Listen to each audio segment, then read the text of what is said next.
ঢাকা শহরটা কি দখল করবে আর আওয়ামী লীগ সরকারকে উৎখাত করবে। 2024 সালের 5 আগস্ট সাবেক প্রধানমন্ত্রী শেখ হাসিনার দেশত্যাগের সময় তাকে বহনকারী হেলিকপ্টার ও সামরিক পরিবহন বিমানের পাইলট এবং সংশ্লিষ্ট কর্মকর্তাদের পরিচয় নিয়ে বিভিন্ন মহলে নানা তথ্য ও আলোচনা রয়েছে। তবে এ বিষয়ে বাংলাদেশ সরকার বা সশস্ত্র বাহিনীর পক্ষ থেকে আনুষ্ঠানিকভাবে কোনো তদন্ত প্রতিবেদন বা সুনির্দিষ্ট তথ্য প্রকাশ করা হয়নি।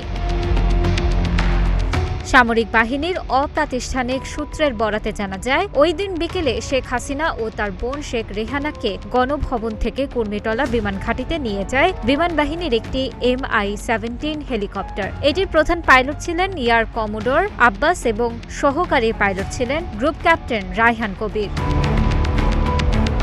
একই সূত্রের দাবি, কুর্মিটলা বিমান ঘাঁটিতে প্রস্তুত রাখা বিমান বাহিনীর C-130 জুলিয়েট সামরিক পরিবহন বিমানে করে তিনি ভারতের উদ্দেশ্যে রওনা হন। বিমানটির পাইলট হিসেবে ছিলেন এয়ার কমোডর শামীম রেজা এবং কো পাইলট ছিলেন উইং কমান্ডার মাহফুজ। নিরাপত্তাজনিত কারণে বিমানটির ট্রান্সপন্ডার বন্ধ রেখে বিকল্প আকাশপথে উড্ডয়ন করা হয় এবং পরবর্তীতে ভারতের কলকাতার এয়ার ট্রাফিক কন্ট্রোলের সঙ্গে যোগাযোগ স্থাপিত হয়। বিমানটি সেদিন সন্ধ্যায় ভারতের হিন্দন বিমান ঘাঁটিতে অবতরণ করে এবং সংশ্লিষ্ট ক্রু সদস্যদের নিয়ে রাতেই ঢাকায় ফিরে আসে।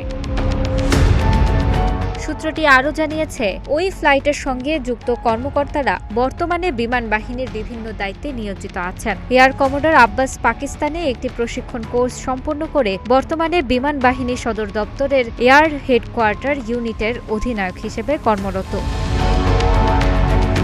গ্রুপ ক্যাপ্টেন রায়হান কবির বাসার এয়ার বেইজে প্রশাসনিক কর্মকর্তা পদে রয়েছেন। এছাড়া এয়ার কমোডর শামীম রেজাকে প্রশিক্ষণের জন্য ফিলিপাইনে পাঠানো হয় এবং co pilot wing commander Mahfuz বর্তমানে বিমান বাহিনীর গোয়েন্দা পরিদপ্তরে কর্মরত আছেন বলে সামরিক সূত্রে জানা গেছে। তবে এসব তথ্যের বিষয়ে দায়িত্বশীল কোনো কর্তৃপক্ষের প্রাতিষ্ঠানিক অনুমোদন বা সত্যতা নিশ্চিত করা সম্ভব হয়নি।